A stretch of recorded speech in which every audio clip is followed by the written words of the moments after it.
Hey man, what's up? Welcome back. Y'all see what's going on? Drake just tried to clap back at Kendrick again with Camilla Cabello, man. Oh, this is your tag team partner, dog. Man, let's get into it. Let's see what Drake talking about, man.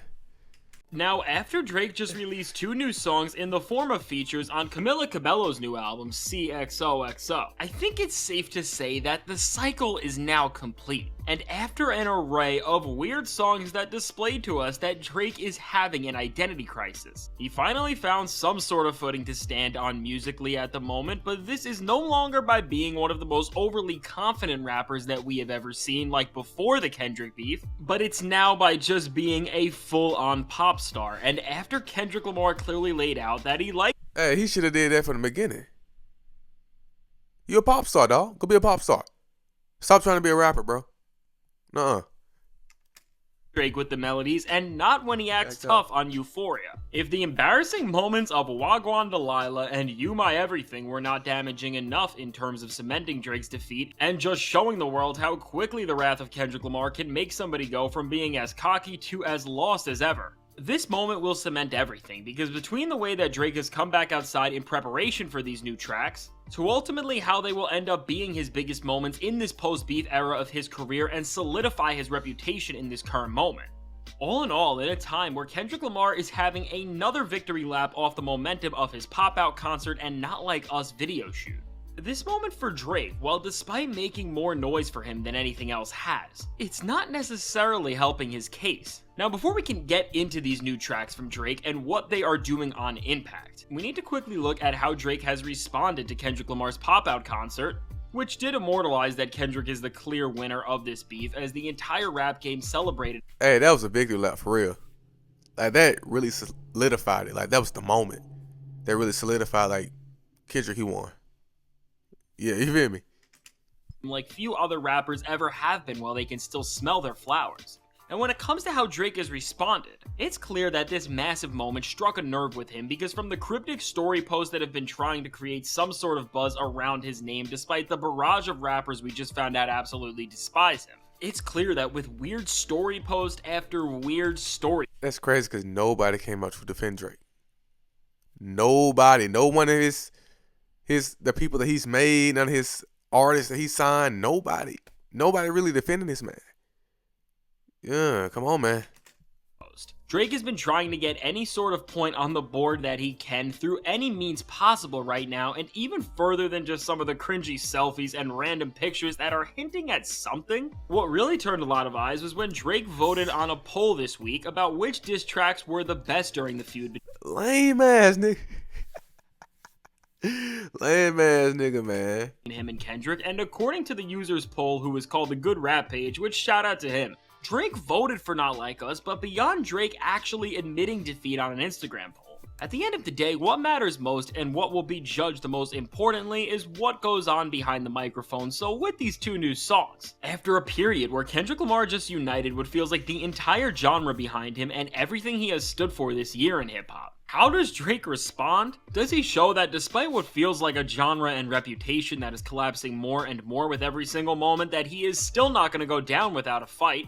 Or does he only manage to let everything continue to crumble on him even more, and in typical Drake fashion in this era?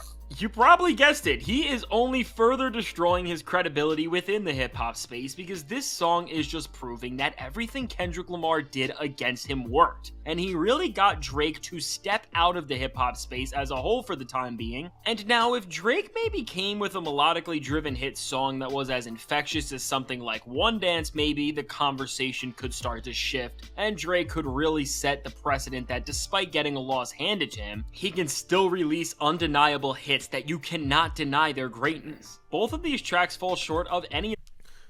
Niggas keep forgetting that he's being accused of being a pedophile. Nigga, I don't give a damn about how good you can sing, bro. Are you fucking stupid? I swear to God, well, you can just make another song. We'll forget that you're a pedophile. Nigga, what?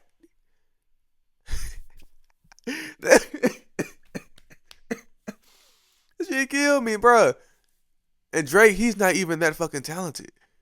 He can't produce, can't play an instrument, can't dance, can barely fucking sing, don't write his shit, not a graphic designer, not a director, not an editor. Like, what the fuck you do? What does Drake do? Can he paint? Can he sculpt?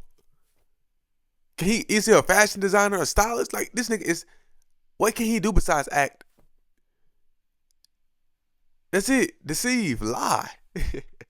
Lame, expectations, and in all honesty, these songs aren't just a miss, but they sound like cuts that are serving as a direct extension from Drake's most polarizing and panned album, which was, of course, Honestly Nevermind. So with the major song in this bunch, which is titled Hot Uptown, this is the cut that was designed to be the massive hit with Drake and Camilla Cabello going back and forth over an up-tempo dance beat, and while in a vacuum, this is a decent track that you can throw on and it will definitely give you some good vibes. This song offers absolutely nothing at all that you'd call genuinely special and just gets by from doing the absolute bare minimum and playing to the most simple of conventions when it comes to what makes a palatable song to throw on the radio, a speaker, or in a clothing store, and if this is the bar, then great, Drake succeeded. But if this song is trying to be a statement and even an answer back to Kendrick Lamar's Not Like Us, which has become the song of the summer at this point, and if this track is trying to remind us not just to greater audiences, but to the entire hip-hop community especially,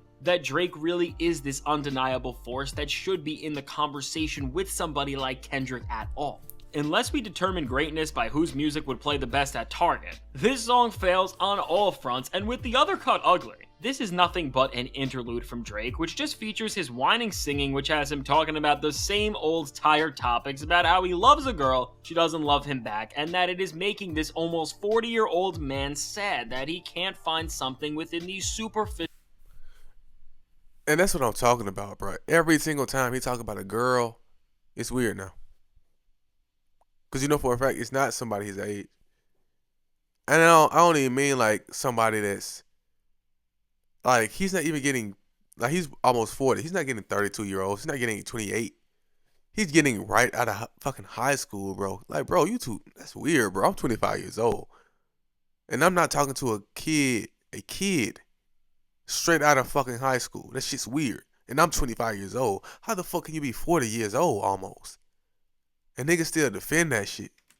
Relationships, and again, with this being the best that you have to offer at this moment in time, especially after you were just called out for being so immature despite your age. It really just proves that Kendrick never has to do anything in this beef again if he does not want to, and that he needs to be dismissed from the conversation about what is going on with Drake as a whole right now, because Drake is bringing all of these problems onto himself as he is trying to get away with the absolute bare minimum, and is moving in directions that are only further validating the biggest disses that Kendrick threw his way.